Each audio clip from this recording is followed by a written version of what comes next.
마스크를 신속하고 충분히 공부하지 못해 불편을 끼치고 있는 점에 대해 국민들께 매우 송구스럽게 생각합니다.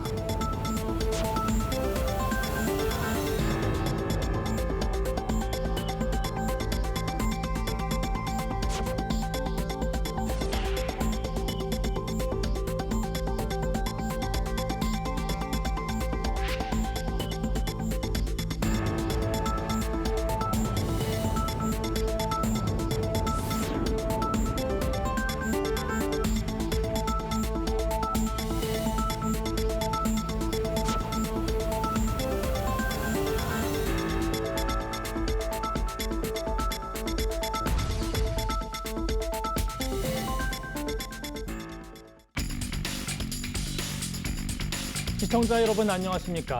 TBS 팩트원 코로나19 특별생방송 진행을 맡은 이강훈입니다. 코로나 사태가 장기화 국면을 이어가고 있는 가운데 국내 확진자 수가 오늘 6천 명 선을 넘어섰습니다. 확진자 증가폭은 조금 주춤하는 모습도 보이지만 대전 충남 지역에서 확진자가 대거 나오면서 감염 지역 범위는 더욱 넓어지고 있는 모양새입니다. 현재 상황과 정부의 관련 대책 그리고 시민들의 궁금증까지 긴급히 정리해 보겠습니다. 함께할 취재 기자 소개하겠습니다. TBS 보도본부 이혜진 기자 함께하겠습니다. 어서 오세요. 네, 역시 보도본부 백창은 기자도 자리했습니다. 안녕하세요. 어서 오세요. 네, 먼저 이 기자, 현재까지 집계된 확진 현황부터 짚어보겠습니다. 네, 코로나19 사망자가 38명 사망한 메르스를 뛰어넘었습니다. 네. 또 사망자 대부분 고령의 기저질환을 앓고 있다고 조사가 됐는데요. 확진 판정을 받은 지 3, 4일 만에 대부분 목숨을 잃었습니다. 그렇군요. 중앙방역대책본부는 오늘 오후 4시 기준으로 코로나19 확진자가 모두 6,593명이라고 밝혔습니다. 네. 오늘 0시와 비교했을 때 확진자가 309명 늘어난 수치고 오늘 0시 기준으로 대구 경북 누적 확진자는 5,678명으로 전체의 90%를 차지합니다. 네. 다른 지역별 누적 확진자를 살펴보면 경기가 120명, 네. 서울이 105명, 그리고 부산이 95명입니다. 지금까지 국내에서 확인된 사망자는 모두 44명입니다. 네. 어제 0시보다 8명 늘어났습니다. 43번째 사망자를 살펴보면은 네. 80대 남성으로 지난달 28일 확진 판정을 받았습니다. 오늘 오전 2시 35분쯤 대구의 한 대학병원에서 숨졌고요. 네. 평소 고혈압과 당뇨를 앓고 있던 것으로 확인이 됐습니다. 격리에서 해제된 확진자를 살펴보면 20명이 늘어나서 108명으로 늘어났습니다. 네. 또 코로나19 진단 검사를 받은 사람은 16만 명을 넘어섰고 또 현재 검사가 진행 중인 사람이 2만 1,000여 명에 달합니다. 네. 정부는 앞으로 1, 2주가 코로나19 사태 전개에 있어서 결정적인 분수령이 될 것으로 내다봤습니다. 그렇군요. 네, 모두가 이제 긴장하는 그야말로 좀 중요한 때를 보내고 있는데 일단 오늘 추가로 발생했던 상황들도 좀 짚어볼까요, 백 기자? 네, 오늘 일단 가장 주목할 것은 집단 감염입니다.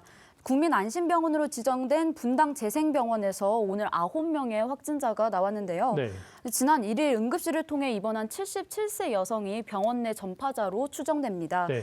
분당 재생병원은 외래 진료와 응급실 운영을 중단하고 또 현재 입원 중인 환자는 다른 병원으로 옮기도록 조치했습니다. 또 분당재생병원 말고도 곳곳에서 작은 규모의 집단 감염이 계속해서 발생하고 있는데요. 네. 경북 봉화의 푸른요양원 확진자가 51명으로 늘었고요. 네. 또 경산 행복요양원에서도 8명이 확진 판정을 받았습니다. 네.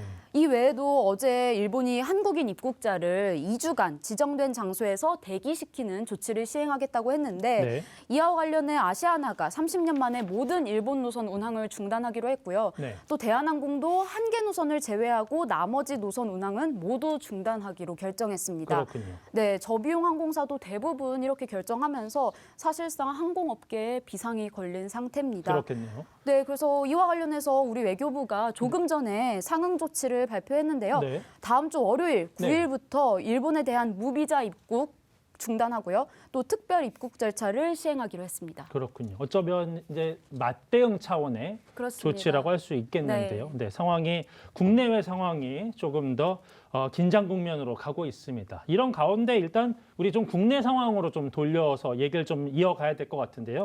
일단 그 시민들 차원에서는 좀 스스로 그 감염을 막기 위한 노력들은 좀 분주하게 다 하고 있는 모습이죠. 네. 그럼에도 불구하고 마스크를 구하기 어려운 상황은 좀 계속되고 있는 모습입니다.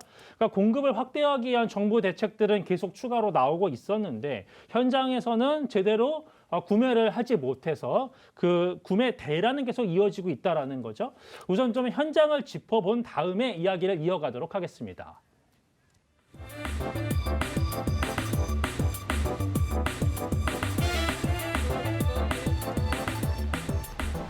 어저께는 정시에 판매를 시작했는데 대기국 고객분들 좀 힘들어하시는 거 그런 부분도 있고 그래서 빨리 준비를 해서 30분 일찍 시작했습니다.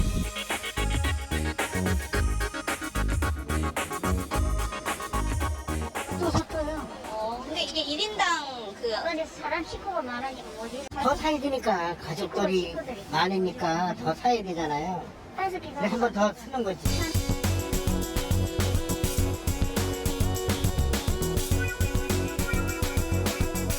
실제로 구하기 힘들다는 느낌 받으세요? 진짜 많이 받아요. 그 쇼핑몰 싸게 파는 데가 있거든요. 그래서 거기서 대기 타가지고 티켓팅하는 식으로 사봤어요.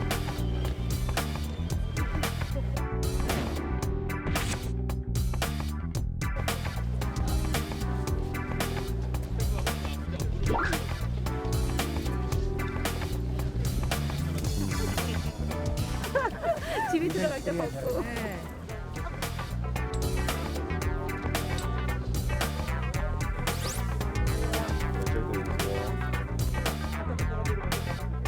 수량이 한정돼 있어갖고요. 네. 고객들이 기다릴 수가 있잖아요. 그럼 이 스티커가 소진되면 이제 물량이 끝나는 건가요? 잠시만 대기하겠습니다.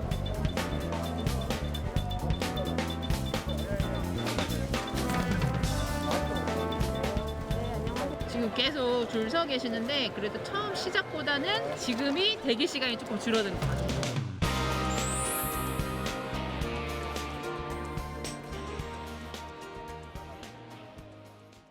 네, 지금 마스크를 구하는 게 보통 일이 아닙니다. 네. 줄을 서면서 장사진을 치는 모습도 좀 보게 됐는데 지역마다 그 공급되는 수량에도 좀 차이가 있어서 혼란을 좀 빚기도 하고요. 일단 그 마스크를 좀 공급하는 대책이 지난달 5일에 처음 나오기 시작해서 어제 기준으로는 3번째 수급 대책이 나오기도 했습니다. 그 내용과 실효성에 대해서 좀 짚어봐야 될 것 같은데 먼저 이 기자, 새로 나온 마스크 수급 대책 내용을 좀 정리해 볼까요? 네, 앞으로 일주일에 한 사람당 마스크를 2장씩만 살 수 있다는 게 핵심 내용입니다. 가격은 한 장당 1,500원으로 통일을 하고요. 약국에 본인의 신분증을 제시해야 됩니다. 또 미성년자는 부모와 함께 했을 때만 구입이 가능합니다. 네. 우선 생산량의 10% 이내로 허용되던 마스크 수출이 원칙적으로 금지됩니다. 또 생산량의 50%, 즉 약 500만 장이었던 공적 물량 비중은 80%까지 확대가 되고 네. 이렇게 늘어난 공적 마스크는 약국에 집중적으로 공급하게 됩니다. 약국은 오늘부터 일요일까지는 한 사람당 2장씩 구매가 가능하고 네. 다음 주부터는 1인당 2장씩 구매가 가능하도록 했는데요. 네. 중복 구매를 막기 위해서 약국의 전산 시스템을 활용합니다. 그런데 본인인 것을 확인하기 위해서 반드시 신분증을 지참해야 되고요. 네. 또 다음 주부터는 출생연도 끝자리에 따라서 약국에서 마스크를 살 수 있는 요일이 달라집니다. 네. 사람마다 평일에는 지정된 요일에만 살 수 있다는 건데요. 이른바 마스크 오부제입니다. 네. 정세균 국무총리의 아이디어인데 기획재정부 등 관계부처가 어제 임시국무회의에서 홀짝제, 그러니까 마스크 구매 2부제를 도입하겠다고 보고를 하자 네. 정 총리가 국민들이 마스크를 구매하기 위해서는 줄을 서는 불편을 더 줄여야 한다면서 5부제를 깜짝 제안했다는 전언이 있습니다. 네. 자세히 설명을 드리면 출생연도 끝자리가 1이나 6이면은 월요일에, 또 2나 7이면은 화요일에, 그래서 금요일에는 출생연도 끝자리가 5나 0인 사람이 마스크를 살 수 있습니다. 그렇겠네요. 또 평일에 구매하지 못하신 분들 분명 있을 건데요. 네. 이런 분들은 토요일과 일요일에 살 수 있습니다. 네. 이제 주의하셔야 될 점은 더 이상 엄마가 아이의 마스크를 대신 살 수 없다는 겁니다. 네. 하지만 미성년자가 부모와 같이 줄을 설 경우에는 부모의 출석 연도에 따라서 마스크를 살 수 있습니다. 네. 또 우체국과 하나로마트에서는 한 사람당 한 장씩만 살 수 있고 이런 발표가 있은 뒤에 어린 자녀가 있는 부모들이 어떻게 일주일에 2장으로 아이들이 마스크를 소비해야 되는지 좀 볼멘 소리가 이어지기도 했습니다. 그러게 말입니다. 지금 마스크 한 장으로 좀 며칠씩 버티기도 하는데 지금 우리 백 기자는 오늘 오전에 서울시내 좀 약국 상황을 좀 살펴봤잖아요. 어땠습니까? 네, 일단 약국에서는 오늘부터 마스크 중복 구매를 확인하는 시스템을 가동하기 시작했고요. 네. 한 사람당 마스크를 2장씩만 살 수 있었는데요. 화면 먼저 본 뒤에 얘기 이어나가겠습니다.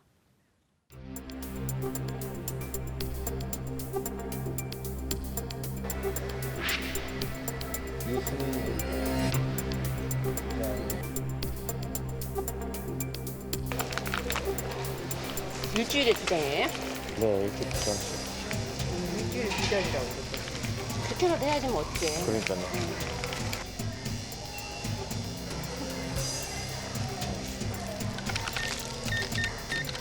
안녕하세요. 네, 안녕하세요. 마스크 살 수 있을까요?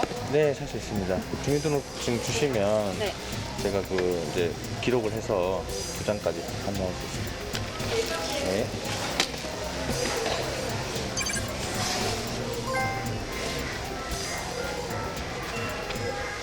비닐장갑 끼고 2장씩 챙겨드리거든요. 한 장은 어떻게? 한 장은 저희가 이제 따로 네. 정문이 다음 주 사는 거하고는 상관이 없어요?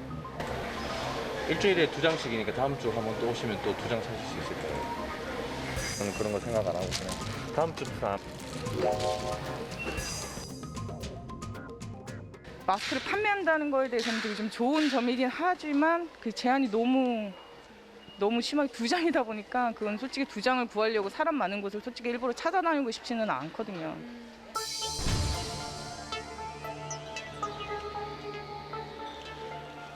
따고 나오시는데 다른 데서 구매하셨을까요? 그러면 안 돼요. 네. 황당하지. 아 진짜 나 60살 넘도록 이렇게 처음인데 답답해요, 답답.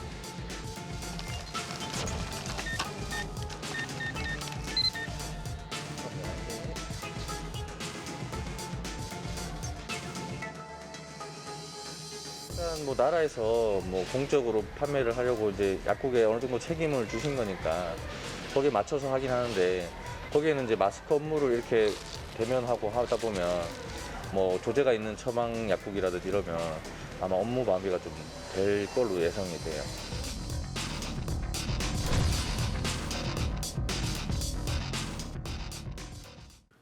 네, 지금 마스크 구매 한도가 있다는 걸 잘 몰라서 사실상 헛걸음을 하게 된 시민들도 좀 보입니다. 네. 현장 상황을 체크해 보니까 어떻던가요? 네, 제가 1시간 정도 저 약국에서 마스크를 사러 오시는 시민분들을 지켜봤는데요. 네. 지금 보셨다시피 매번 주민등록번호를 입력해야 하고 또 대부분의 마스크가 3장씩 아니면 5장씩 포장돼 있는 경우가 많다 보니까 이걸 또 하나하나 풀어서 2장씩 다시 재포장을 해야 되거든요. 시간이 오래 걸립니다. 네. 그러니까 줄이 줄기도 쉽지가 않아요. 그렇겠네요. 네. 또 다음 주부터는 이 중복 구매 제한 시스템에 더해서 네. 아까 말씀하셨던 마스크 오브제까지 시행이 되잖아요. 네. 약국에서는 그러면 출생 연도까지 매번 확인해야 한다는 건데 좀 쉽지가 않습니다. 네. 그래서 익명을 요구한 한 약사는 네. 인력이 부족하다 보니까 지금 당장은 이 시스템 적용하지 못한다. 아, 정말요? 네, 적용할 수 없다. 이렇게 밝히기도 했는데요. 근데 이게 마진없이 파는 마스크인데다가 지금 또 이 코로나19 사태가 언제까지 이어질지도 모르는 상황에서 추가 인력을 구하기도 어렵다는 입장입니다. 그렇군요. 지금 현직 약사들도 이렇게 얘기할 정도면 현장에서 지금 이 혼란은 계속 좀 이어질 수밖에 없는 것 같은데요? 그럼요. 그리고 무엇보다 일주일에 마스크 2장으로 부족하신 분들 계시잖아요. 네. 그러니까 마스크 재사용이 어려우신 분들이죠. 이분들을 위한 대책은 따로 마련돼 있지 않아서 좀 아쉽다는 지적이 나옵니다. 고혈압, 당뇨, 폐질환 있는 분들은 사실은 외출할 때는 반드시 마스크가 필요하고 이분들은 고위험군이기 때문에 일주일에 2회 가지고는 부족합니다. 그다음에 각종 대인 업무 종사자들, 그러니까 창구에 근무하는 사람들, 대중교통에 일하는 사람들, 마스크 일주일에 2회 갖고 안 됩니다. 근데 이분들한테 우선적으로 갈 수도 없는 상황이니까 또 이번 마스크 수급 대책을 전반적으로 보더라도 네. 지금 마스크 대란 문제를 당장 해결하기에는 대책이 너무 늦은 것 아니냐는 의견도 있습니다. 중수본이 차려질 때 그때 마스크 금지, 수출 금지를 포함한 이런 대책이 나왔어야 되는 거예요. 중앙사고수습대책본부가 도대체 뭐 하는 데입니까? 이런 마스크 부족 현상 같은 걸 예견하고 했었어야 되잖아요. 처음부터 마스크의 효용성이나 이런 거에 대해서 예견을 하고 수출 금지를 시키고 내수를 좀 줄이고 그다음에 생산을 늘리는 이런 방법들을 진작에 썼어야 된다는 거죠. 그렇군요. 지금 마스크에 대해서는 지금 이런 부족한 부분을 좀 보완할 대책이, 추가 대책이 좀 시급해 보이고, 우리 집단 감염에 대한 얘기도 좀 짚어보겠습니다. 오늘 그 질병관리본부에서 열렸던 정례 브리핑 내용을 보니까요. 코로나19 확진자의 71.7%가 집단 발생과 연관된 것으로 파악된다라는 내용이 나왔습니다. 네, 수치적으로 71.7%는 굉장히 큰 수치죠. 네. 먼저 지역별로 살펴보면 대구의 경우에는 신천지 관련 확진자가 72.4%로 가장 많았습니다. 또 일각에서는 최악의 경우에 이 신천지 대구교회 집단 감염은 서막에 불과할 것이다라는 평가를 내놓기도 그렇군요. 했는데요. 또 대구 못지않게 신천지세 강한 경북 경산시가 네. 어제 하루 만에 추가 확진자가 56명이 나왔습니다. 따라서 중대본이 어제 경산시를 대구와 경북 청도군에 이어서 세 번째 감염병 특별관리지역으로 지정했습니다. 네. 또 경북 봉화군 푸른 요양원도 집단 감염이 발생한 주요 사례로 지금 언급이 되고 있는데요. 네. 어제까지 입소자와 종사자 51명이 확진자로 판정이 됐습니다. 무려 81명의 확진 환자가 나온 충남 천안시 줌바댄스 교습소 사례도 계속 확진자가 추가되고 있습니다. 네. 또 서울에선 성동구 주상복합 아파트인 서울 습더샵 집단 감염이 당국을 긴장시키고 있는 상태고요. 네. 또 왜냐하면 70대 남성 입주민이 지난달 19일 확진 판정을 받았습니다. 그런데 그 뒤에 접촉한 가족과 관리사무소 직원 등 모두 13명이 확진 판정을 받았기 때문에 지금 계속 긴장을 하고 있고 네. 서울 은평 성모병원의 경우에는 어제까지 14명의 확진 환자가 집계가 됐습니다. 계속 나오겠네요. 예, 서울 집단 발병 가운데서는 최고 규모죠. 그러게요. 또 오늘 불금입니다. 유흥업소의 그 집단 감염의 우려 목소리가 가장 많이 나오고 있는 시기인데요. 네. 마포구에 따르면 홍대 일대 클럽 10곳 가운데 3곳만이 휴업에 돌입했다고 합니다. 네. 44곳에 이제 홍대 클럽이 있다고 집계가 됐는데 이 중에 절반이 넘는 28곳이 클럽을 운영할 거라고 예고를 했다고 합니다. 상당히 우려가 되네요. 네, 이미 경남 창녕 동전 노래방에서 7명의 확진자가 나왔습니다. 그렇기 때문에 당분간 유흥업소 출입을 자제하는 게 좋다는 당국자의 설명이 있었습니다. 그렇군요. 지금 이제 이런 상황에서 지금 그 교육 현장 얘기도 좀 짚어봐야 되는데, 일단 개학이 3주나 좀 연기가 되면서 가장 그 속을 태우는 분들은 아무래도 뭐 수능이라던가 입시를 준비하고 있는 학생들, 또 학부모들이 아닐까 싶은데요. 지금 다니고 있는 학원마저 만약에 문을 닫게 된다면, 그러면 또 공부할 수 있는 다른 공간들, 예를 들면 뭐 사설 독서실이라던가 이런 것들이 또 등장하는데, 이런 것들에 또 그 감염도 우려도가 있는 게 사실이죠. 현장 상황 어떤지 준비된 화면부터 보고 이야기 이어가겠습니다.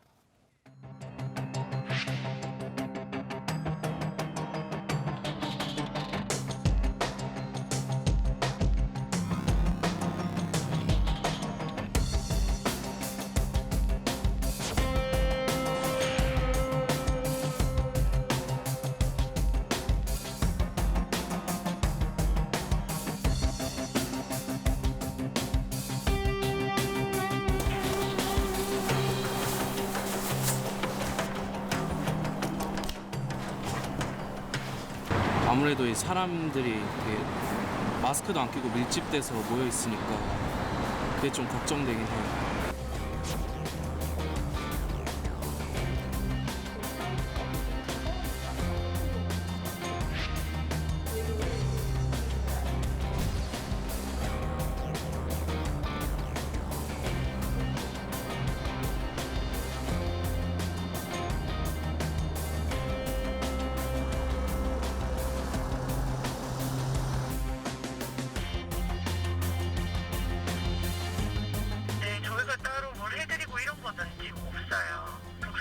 학원으로 보기 때문에 똑같이 하고 있는 걸로 알고 있습니다. 독서실도 학원에 속하기 때문에 구분이 없어요. 휴원을 많이 하시지가 않는 것 같아요.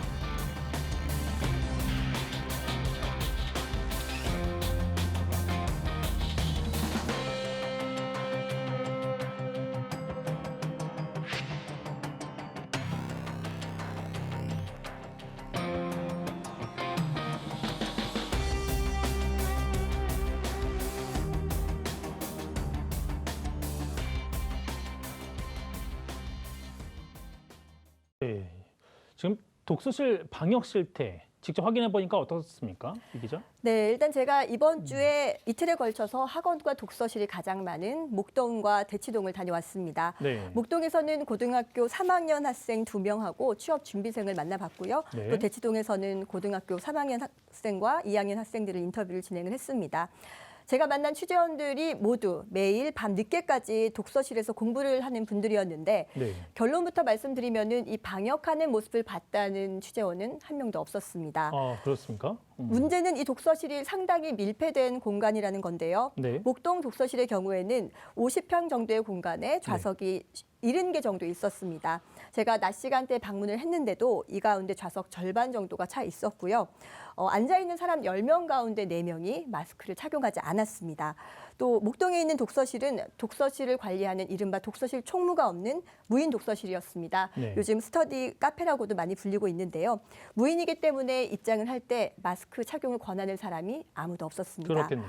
또 취재 과정에서 만난 또 다른 독서실 총무는 네. 자신은 낮 시간대 업무만 담당하기 때문에 손소독제나 핸드워시 같은 이런 소비품만 준비해 놓고 독서실 안의 방역이 어떻게 이루어지고 있는지 잘 모른다라고 답변을 했고요. 네.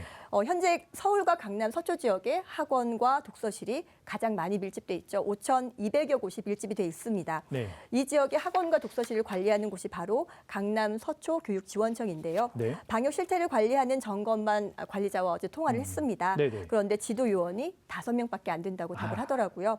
그러니까 한 명이 학원과 독서실 1,000곳을 담당한다는 말이 됩니다. 그런데 한 사람당 30분씩 점검을 한다고 해도 네. 하루에 20곳을 점검하기가 힘듭니다. 아마 제대로 된 점검이 불가능한 대목이 아닌가 싶습니다. 그렇군요. 이 부분도 지금 독서실뿐만 아니라 뭐 이를테면 헬스장이라던가 여럿이 모이는 실내 시설들 지금 방역 작업도 필요해 보이고요. 이렇게 좀 다양한 곳에서 문제들이 계속 추가되다 보니까 시민들의 입장에서도 계속 관계 당국에 묻거나 또는 뭐 우려를 표하거나 요구하는 내용들도 계속 업데이트 될 수밖에 없어요. 그래서 시민들의 궁금증도 새로 양쪽으로도 추가되고 있고 내용도 다양한데 콜센터에 쏟아지는 그 내용들 현장 상황 한번 살펴보겠습니다.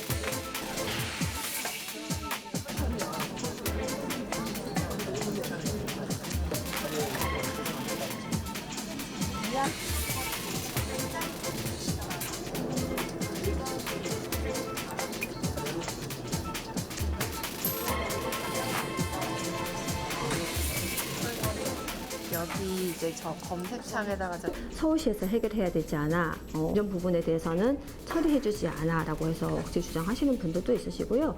본인이 신약을 개발을 했다, 이런 약을 쓰면 좋지 않겠냐, 이걸 왜 안 쓰느냐 이렇게 하시는 분들도 있고요.